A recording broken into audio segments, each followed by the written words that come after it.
శిలువ ధ్యానాలు 19వ రోజు. మత్తయి సువార్త 27వ అధ్యాయం 11 నుంచి.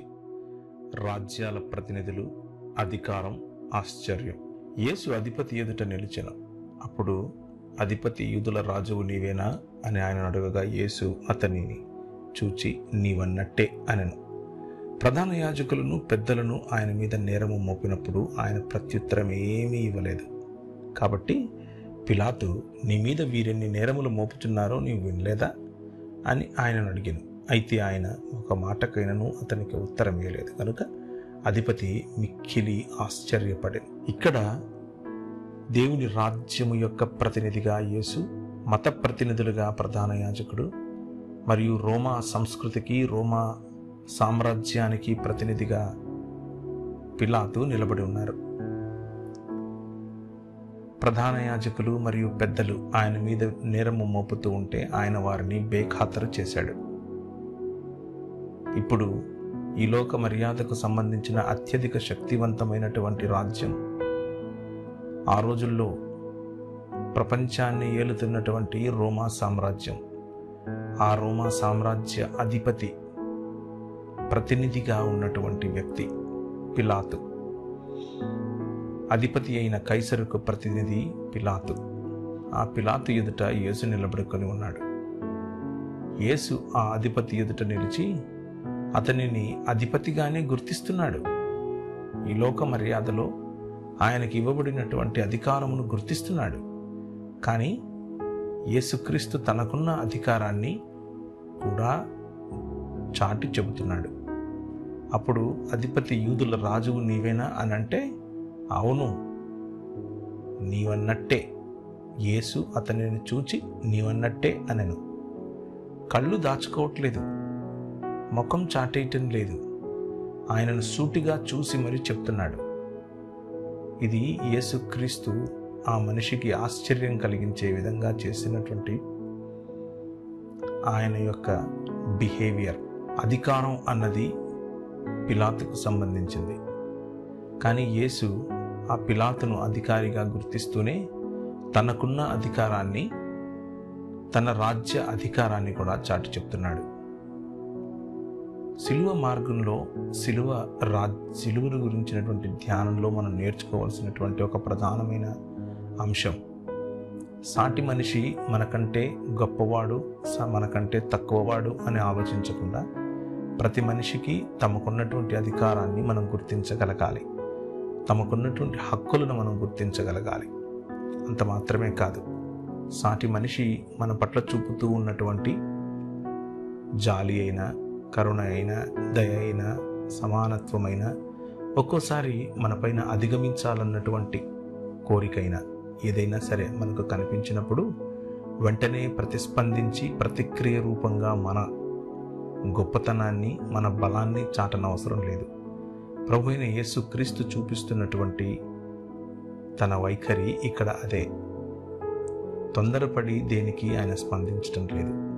సూటిగా, తక్కువ మాటల్లో, ఉన్నదిన్నట్లుగా, ఉన్నంతలో ధైర్యంగా, కళ్ళలో కళ్ళు పెట్టి చూస్తూ ఈ లోక మర్యాదకు, ఈ లోకంలో ఉన్నటువంటి ప్రధానమైన అతి శక్తివంతమైనటువంటి కైసరు యొక్క ప్రతినిధి అయినటువంటి పొంతు పిలాతుతో చెప్తున్నాడు, అవును నువ్వన్నట్టే అని. ఈయన వైఖరి ఒకవైపు నిజం చెప్పేదిగాను, ఇంకొక వైపు ఈ లోక మర్యాదను ఎదిరిస్తున్నట్లుగాను కనిపిస్తోంది.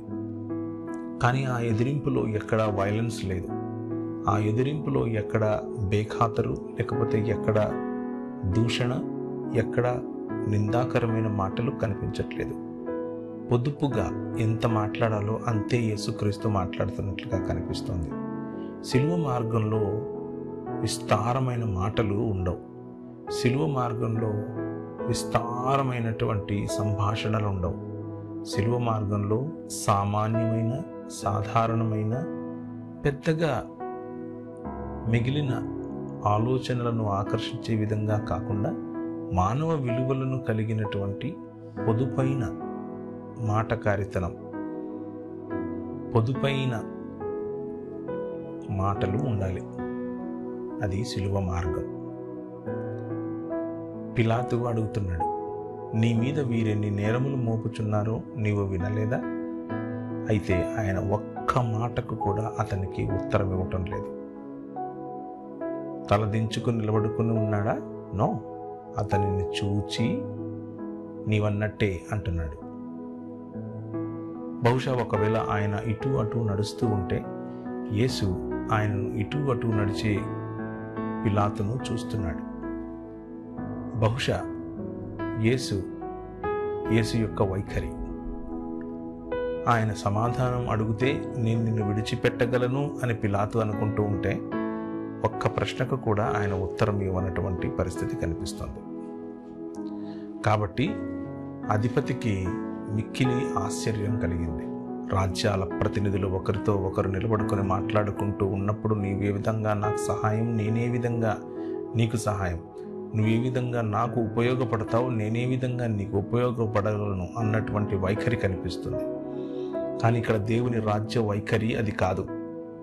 దేవుని రాజ్య వైఖరి నేనింతే, నా రాజ్యం ఇంతే, నా రాజ్యము నీ రాజ్యం వంటిది కాదు, నా రాజ్యము నా తండ్రి యొక్క రాజ్యము, నా రాజ్యము నా తండ్రి మూలములతో, నా తండ్రి విలువలతో నడిచేటటువంటి రాజ్యము అని చెప్పే ప్రయత్నంగా మనకు ఈ శిలువ మార్గం కనిపిస్తుంది.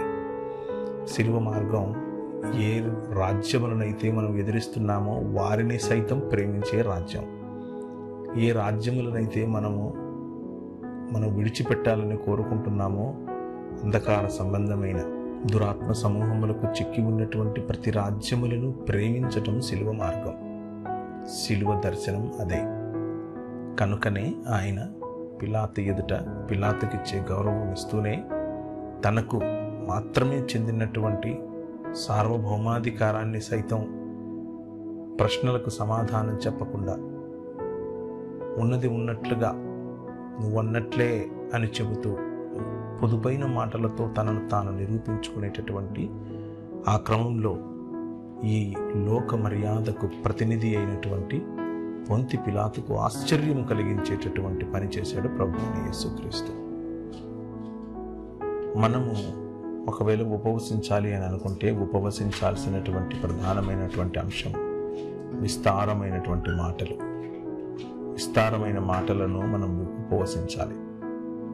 2, ఈ శిలువ ధ్యానాల్లో మనం ఉపవసించాలనుకుంటే ఎదుటి వారిని మన మాటల చేతనో మనం ఇచ్చే రీజన్స్ చేతనో వారికి సమాధానము లేకపోతే వారికి ఒక సంజాయిషి చెప్పుకునేటటువంటి ఒకవేళ ఏదైనా అవకాశం ఉంటే చెయ్యొచ్చేమో, కానీ మన సమయం వచ్చింది అని తెలుసుకున్న తర్వాత ప్రభువైన యేసుక్రీస్తు వైఖరి సంజాయిషి చెప్పుకోవటం కాదు, ఉన్నది ఉన్నట్లుగా కుండబద్దలు కొట్టి అవును నువ్వు ఉన్నట్లే అని చెప్పటమే.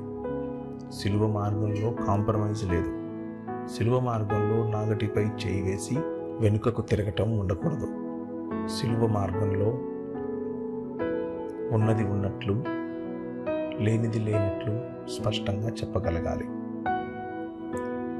అవును నువ్వున్నట్టే అంటూ పొదుపుగా మాట్లాడిన సూటిగా మాట్లాడగలగాలి. అటువంటి భావజాలము, అటువంటి వైఖరి ప్రభు మనకు ఇచ్చునుగాక.